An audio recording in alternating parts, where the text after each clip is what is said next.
Hello and welcome to episode 27 of the Gangrene Against the World podcast. I'm Allan Simon. It's the Jets' bye week after they get their first win of the season, and I think it's a good time to bring in our friend Sean Kenney to talk about the state of New York football as a whole. Sean, thanks so much for joining today. Yeah, good to be back. Third time here, so I'm excited to be back with you. Yeah, and also this is going to be cross-streamed on Simon Says Sports, a New York sports podcast, so that makes you the first official guest of Simon Says Sports as well. So now you're checking all the boxes these days. Awesome. Love it. Well, the Jets started off their bye week with some activity. They have traded Michael Carter II. The Jets at one point had two Michael Carters on their team from the same draft class a few years ago. They now have none. It's a trade that I think is actually really good for the Jets. Jarvis Brownlee, who they acquired from the Titans, had basically taken over for Michael Carter in the slot. Michael Carter waived his injury insurance in this contract just to be moved because he wants to play for a contender, and you can't blame him from that. So he goes to the Eagles. The Jets get a positive draft swap. And they also get John Mechie III, a speedster receiver from Alabama. Had a decent season last year with the Texans. Really isn't used on this Eagles team. And the Jets, they trade a guy they weren't going to re-sign. They get a nice draft swap back and a scratch off of a receiver. So overall, I think a positive move. Darren Muji has shown that in the trade market, he can be really aggressive and make some good moves. So the Jets coming off again their first win. But Sean, you did have to stress yourself out with a few Giants games of recent note. And after the Giants beat the Eagles, obviously the mojo was there. The team was excited. The fan base has started to really rally around Jaxson Dart. What has the last two games done to the morale of Giants fans? Yeah, it's been building, and then we kind of teetered out here over the last 2 weeks. And I think it was really exciting after the Eagles win on Thursday Night Football. You know, Cam Scadaboo has 3 touchdowns. It's just we run up the score on the Eagles. The Giants haven't beat the Eagles in years. Good to get a win at home and on prime time, and it's like the coming out party for Cam Scadaboo and Jaxson Dart, and they're 2-2 as the leaders of the team, and we can kind of talk a little smack with the Broncos going into a matchup with them out here in Denver, which I did go to, and I got to talk some smack to fans for most of that game until it just collapsed in record fashion. I think there was like 1,600 plus teams that had won in that situation, and we were the first ones to lose. So there you go. Yeah. 33 points in the fourth quarter. That's a hard thing to give up. That's hard to do. Really is. It is. And you can point at all kinds of things, you know, defense coordinator, player execution and all that. It was kind of a come to reality. Like, we can still lose these games, and you know, nothing's guaranteed. And it was looking like, oh, maybe we could go into another matchup with the Eagles, potentially in playoff contention, which is like a wild concept to think about. But then you lose that game, you play the Eagles and just kind of get beat, right? Even if everyone was healthy, you know, they came out to win, and they did. And we lose Cam Scadaboo now for the season, and it just doesn't feel like that same level of excitement, you know, now being 2-6. And I went back over the last 9 seasons, and it's like all the 1-7, 2-6 seasons, except for that one playoff a year. And it feels a lot like the same, but I do think we might have a guy. So we'll see how that goes. Yeah. And you know, the Denver game was remarkable to watch in real time, and didn't see how it could be possible for them to give up that lead. And like you said, it's the first time a team has ever led by 18 points with that much time left and lost. But my takeaway, although it's a very disappointing loss, I was kind of shocked at how enraged Giants fans were. And maybe it's because they're sick of the defensive coordinator, and it's a good reason to maybe be done with Daboll. But what I thought was, man, Dart's a guy. Like, this guy, he left the field with the lead again after having a great performance. He told the team, like, we're going to go do this, and he did it. And he does not seem overmatched at all. And he's not been a perfect quarterback. He looks like a rookie in a lot of times, but he's an effective runner. And he's doing this without much of a passing core either. So obviously being there too, and you're jazzing it up with the Broncos fans, and then all of a sudden the carpet gets pulled underneath you. But was that the solidifying moment for you that said, hey, I think we got something here with Dart, even if the next game wasn't perfect? 100%, because it was kind of the first time he'd played against a defense that good. I mean, the Chargers defense also good and dimensional, and they move guys up to the line of scrimmage and bail out, and there's a lot of just having to read things. But I thought it was the first real test for him, and you had all that chatter from Nick Bonito and Jonathan Cooper, and they're going to come after him, and he stood up and he got complimented after the game. And so seeing that performance and scoring a few touchdowns in that game himself, using his legs, throwing the ball over the field with really no weapons except maybe Wan'Dale Robinson in the slot. He's throwing it passes to tight ends and winning games like that. It did feel like a moment where you could say, okay, this might be the guy. He's got the right attitude.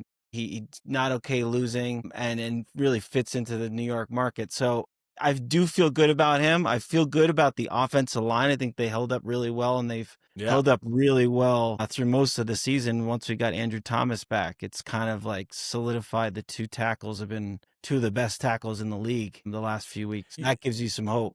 Definitely. And it's funny that the Jets and Giants, although they're in similar positions, the Jets are a team that on paper should be better than they've looked. And for, when it's all said and done, 5 of their losses are by 1 possession. Now, some of those are miracle games against Tampa Bay and the no-show against the Broncos. So that sounds like they've been more competitive than they've really been.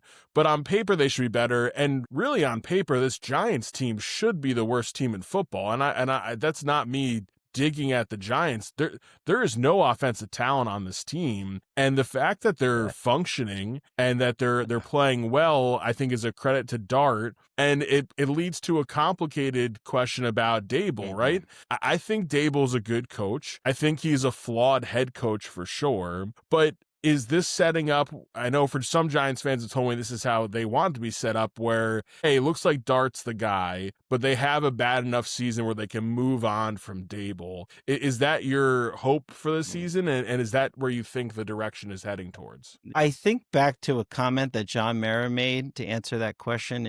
He thought they messed up Daniel Jones's career, and the way they made so many changes and swapped out coaches and general managers throughout his whole career and messed that up. So I don't know where his mind is right now. I know he's recovering, so well wishes for him. So I don't know where his mind is in terms of these guys. Personally, I don't think they're the right guys. This is year 4. We've had one good season, but look at the rest of the seasons, our worst season ever. And decision making, clock management is some of the reactions. And okay, you can react in a moment and have emotion, but like keep the focus on winning the game. That Broncos game was just blown away by clock management. You could say the same thing about the Cowboys game, right? And I don't want to go woulda, shoulda, couldas, but like there's a chance you win some games if you manage those games better, right? So it's kind of a toss up, right? I think ownership is probably okay with the guys that are there right now, but you look at the general manager, there's a lack of depth on the team. Second, we lose some of these starters. Performance drops, especially on defense. No cornerback help behind Paulson Adebo, and Tay Banks is not developed into a starter, so you can't even trust him over Cordell Flott. And so I just, that for me doesn't feel like the right combo. And we're 2-6. You are what your record says that you are. Bill Parcells, right?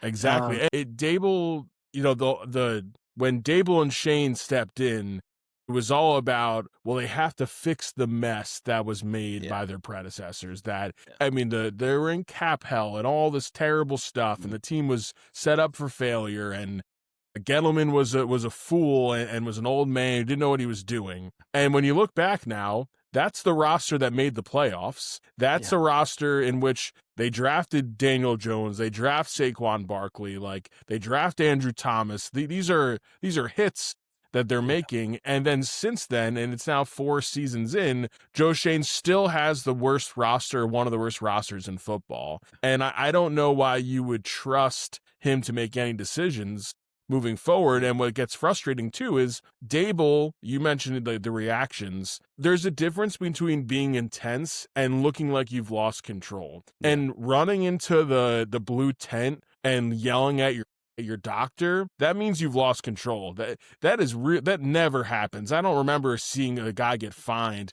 I did think it was hilarious that Scadaboo also got fined because he's just like this golden retriever who just like ran underneath the coach and wanted to see his friend.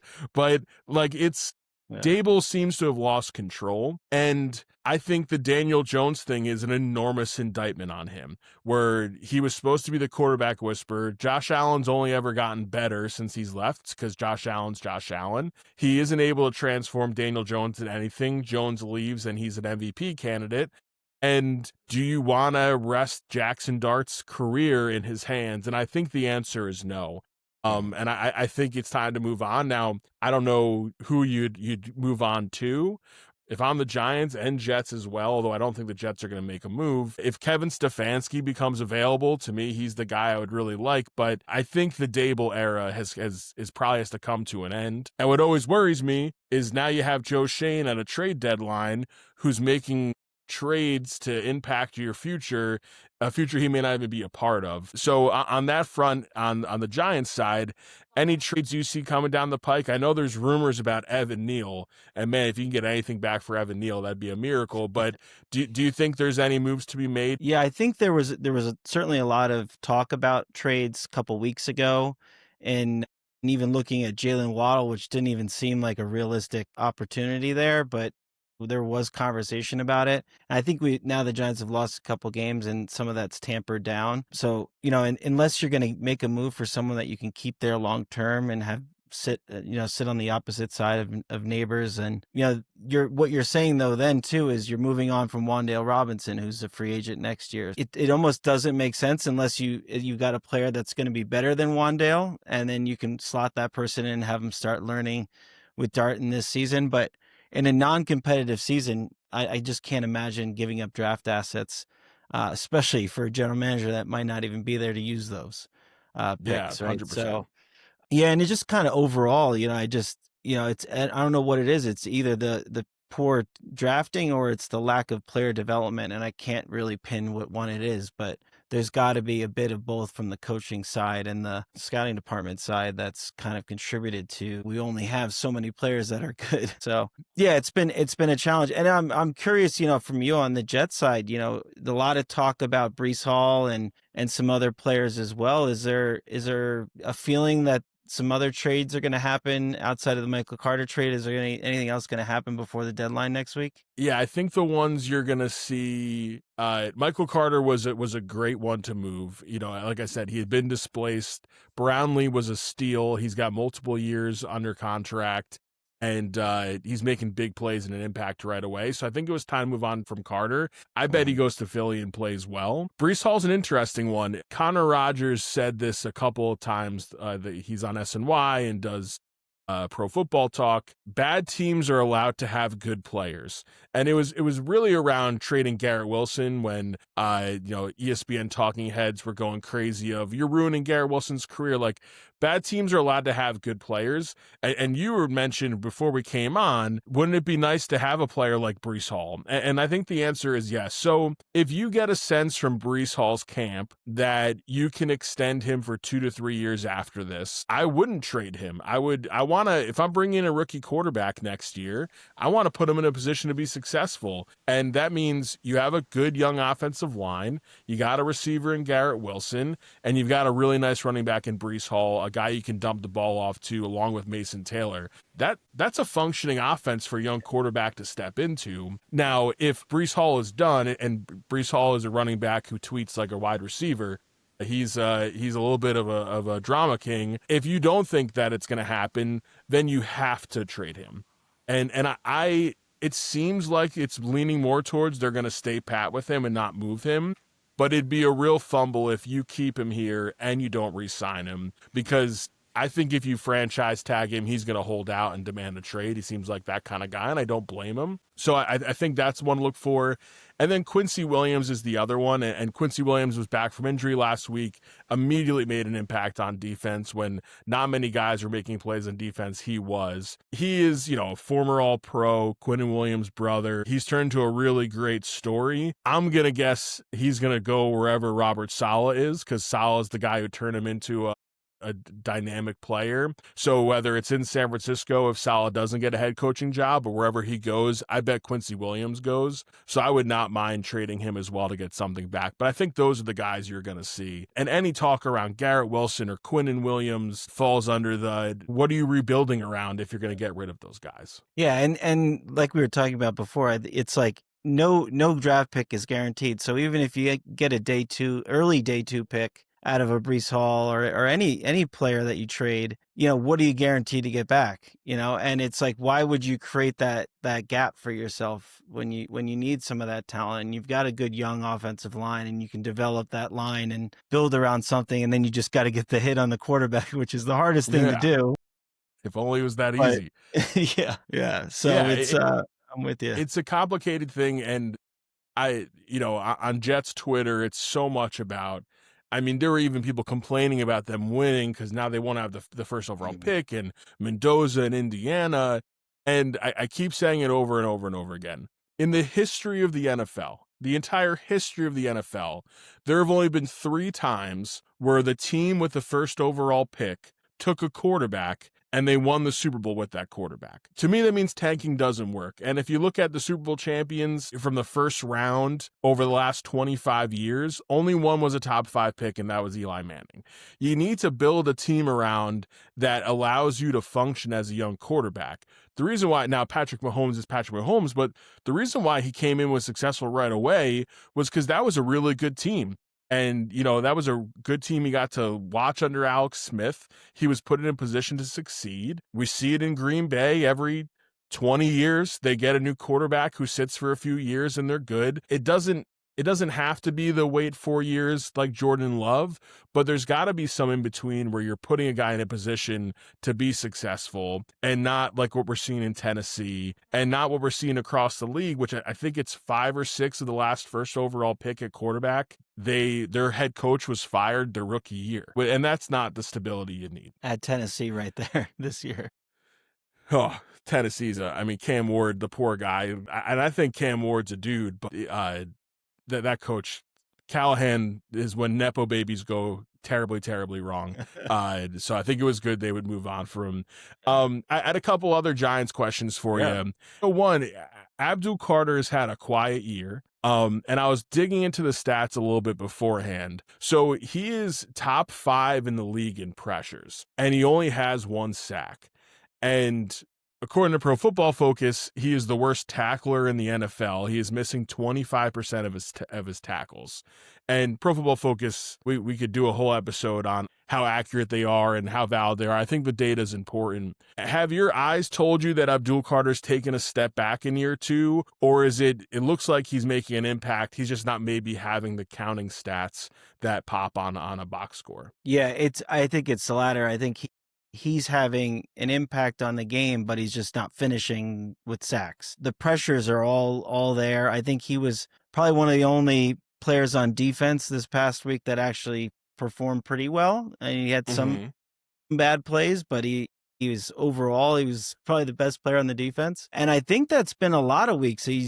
Brian Burns has 10 sacks, but he's not even getting the same amount of pressures as Abdul, and it's affecting the quarterbacks, having them throw earlier. And I think the issue with our defense is execution in the back and teams knowing that they can run all over us. The Eagles ran for just under 300 yards. I think they could have run for more if they kept Saquon in the game and wanted to just keep pounding us. It's the run defense has not been good. And so it's not given these guys a chance to have the time to get there. And I think the sacks are coming. And I think I've been saying that all season. It'll just be exciting when he gets his first official sack. Yeah. But I'm not worried about him. I think there's still development needed there. And I think he'll get better in areas like tackling. Those are fundamental things, but I think he's a stud, and I think he's going to be one of the best pass rushers in the league for years to come. So not too worried about him. Yeah, I think the sacks will get there eventually. Yeah, and what I've noticed from Pro Football Focus is they penalize guys who are in on a lot of plays, right? So he gets credit for a missed tackle, but it also means that he's there. Quinnen Williams is another guy who gets burned by the missed tackle score. And listen, when you watch Quinnen Williams day in, day out, you say, yeah, the guy whiffs on some tackles, but he's always in the backfield. And Abdul Carter's a freak. And I think he's going to remain a freak in this league. And so another one it really shocked me, and I can't say I've watched every snap of every Giants game, but there's been some Dexter Lawrence hate on Twitter. I know on some of the local radio programs, they've been really killing him. How would you grade Dexter Lawrence's performance this year, coming in as ranked as one of the top, 20, 15 players in all of football? What have you seen so far from him? Yeah, I think he had set that standard over the last couple of years of being that guy, and the league feared him, and they still double team him on most plays, most running plays especially, but he's just not been the same player this year. These double teams, that guys have got him on skates on some plays. He's not winning the one-on-one matchups as easily as he used to and having an impact on the quarterback. The pressures are like bottom of the league for defensive tackles. So it's been a strange year for him. He's coming off of like a dislocated elbow. He was they treated him really softly in training camp. He really didn't practice at all. So there's a lot of questions about whether he was really even in shape to start the season. But now we're mid-season and some of those things are still there. So I don't know if it's re-injury or just what's going on with the performance there. But I think, there is reason to be critical of him a bit. And I think maybe this week, after all the criticism from all over the place, maybe he'll step up into that. Sometimes that's all it takes for a guy to kind of snap out of it. He's still a quality defensive tackle, but when you set the standard to be a top 15, 20 player in the league, you need to perform that way. And the expectation from the team is that he is that guy. It's tough when one of your premier guys has a down season on a unit that's already struggling, because that defense has just not been good. If you were to guess as we head towards the second half of the season, is Brian Daboll the head coach of the Giants week 1 of next season? I would say no. At this point. I mean, they could go on a run and save the season and try to get to like a competitive record, but I just don't see it.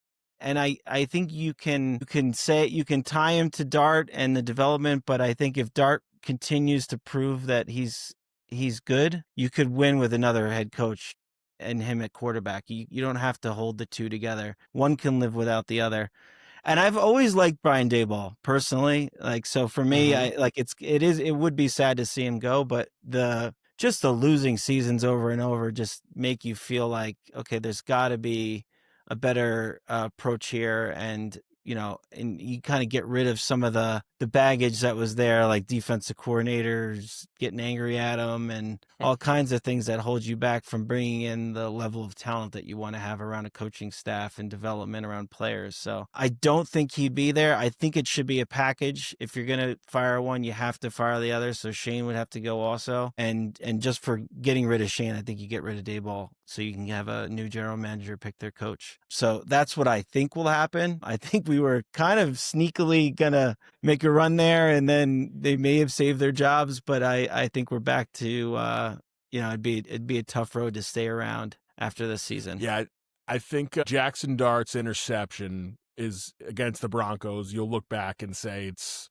that's what ended Daboll's career as a Giants head coach, because he shouldn't be throwing the ball in that situation. He shouldn't have been put in a position for that to happen. And just seems like Daboll doesn't play nicely with others. And when you're the CEO of a football team and you got really good coaches like Wink Martindale who want to, take you down, then that's a problem. Sorry, my dog barked right there. No, well, your dog has strong opinions about Brian Daboll. They've got to sit there and watch every game with you too, so they're allowed to voice their displeasure. All right, so on the topic of head coaches, what's your opinion? Now you've won a game. It's been a tough road, but you did win a game. It was an exciting win. A lot of rushing. The running game was good. I think that's what we kind of expected going into the season, that the rushing game would be really good for the Jets. What's the feeling on Aaron Glenn now moving forward, now that you've won a game? Maybe you can build off of some momentum, even if it's just one win. You got a week off now to kind of reset and kind of punch a couple wins in for the second half of the season? What does it look like, and what's the feeling around Aaron Glenn? Yeah, he needed to win that game. Going into the bye week, if they were 0-8, it gives 2 weeks for Woody Johnson to talk himself into maybe I have to make a change. And I like Aaron Glenn as a person. I so badly want him to be the guy. I still don't think he is, and it's unfortunate. Now, he has every opportunity to grow from this, and the team looked excited for him to get that win. It also makes it hard to judge, I think, because it was such an emotional day with Nick Mangold passing away. And although Nick Mangold didn't play with any of those guys, he's in that locker room all the time. He's a fixture with the Jets. So how they respond when they play a bad Browns team after the bye at home, I think will say a whole lot. You have 2 weeks to plan. And if you look at the top head coaches across the NFL in the last 20 years, they all have plus records after a bye week. And the thing that frustrates me is Joe Flacco still put 38 points on your head, and he couldn't move in the second half of the game, and you couldn't stop the run. And Aaron Glenn is still a defensive coach, and I know he's the head coach, so he's not overseeing it, but the defense took a major step back last week, and I know they didn't have Sauce Gardner, but in a game where T. Higgins only has one catch, albeit a big long touchdown one, and you keep Jamar Chase under 100 yards, you're thinking, hey, that's you probably won that game, and it didn't happen. I think Glenn needs to show both at the press conferences and on the sideline that he is in control of all of this. And if he comes out against the Browns and lays an egg, it's going to be a disaster. And what I will say, too, about the running game, which was exciting, was to see Isaiah Davis finally have a good game. I like Isaiah Davis a lot. In a world where Breece Hall may not be on this team and Braylon Allen is obviously hurt, it's going to be a lot of Isaiah Davis. He can catch the ball out of the backfield. He's kind of a one-cut-and-go guy. He finally has an explosive play, his first of the season. So there was positives, obviously, in a win. For one, they finally won a damn game. But two, the things you wanted to see, like Fashanu and Membu both having really solid games. The line as a whole playing well. Mason Taylor scoring his first touchdown on a crazy halfback pass a la Curtis Martin to Wayne Corbett. There was a lot of good stuff there, and it's good to ride that wave for 2 weeks. But if you lay an egg against the Browns, I think the heat on Glenn continues. I think I've accepted that the Jets aren't going to make a move, that they're going to give him another year. And I think if I took my emotions out of it, that's probably the fair thing to do. But so many times we're seeing rookie quarterbacks who are taken first, second overall have to deal with a bad head coach and get fired. And if a guy, like I said, like Kevin Stefanski's there and you get the feeling that he'd come to the Jets, if Harbaugh all of a sudden becomes available, like if the run in Baltimore is done, although I think he'd be a perfect Giants head coach. Yeah, exactly. I mean, he'd be the number one guy, but I think it all depends on who's going to be available. Because if you're telling me you're firing Aaron Glenn to hire Arthur Smith, then no, then I do not want that. If you're telling me it's Matt Nagy, then no, I'd rather give Aaron Glenn another year. But man, he looks lost, and it's troubling to see him look lost, and it makes me feel bad for him. And I was happy for him to get a win, but he needs to show that he's in control of this team. And 2 weeks from now at MetLife, I think will go a long way. Yeah, that stability over time is what leads to success. So, start with a week from now and go from it. Yeah. And listen, all he ever wants to do is tell us how the Lions were 0-13 under Dan Campbell and the Saints were really bad when he was a coach there. And frankly, the Lions don't miss him. The defense is better than it was last year. And the Saints, it was Sean Payton. And I don't want to diminish Aaron Glenn, but I'm really sick of hearing him talking about other stops that he's made or that he talks to Tony Dungy and Bill Parcells. Like, he needs to be his own man and needs to be his own head coach. And he doesn't seem like he's comfortable in his own skin up there, which is unfortunate because this is a fan base that wants to embrace him and love him, but getting into a pissing contest with Brian Costello isn't exactly how you're going to endear fans. Not that all Jets fans love Brian Costello, but Jets fans and Giants fans are really savvy. And when they see a head coach struggle with the New York media, it is an indictment on their ability to be a head coach in this market. And Glenn has really struggled with that. So listen, man, I'm sorry that you had to suffer through one terrible quarter of that Denver Giants game. I hope those 3 quarters were worth the price of admission at least. And good. And overall, it's always good to have you on and to kind of just do a pulse check on the New York football teams. And thanks so much for popping on today, Sean. You bet. Good to be on with you again. Yeah, so this has been in partnership with Simon Says Sports, a New York sports podcast. If you haven't checked that out, please give it a listen. And of course, as always, here on Gangrene Against the World, this has been episode 27 of Gangrene Against the World. I'm Allan Simon. Thank you so much to Sean, and have a great day.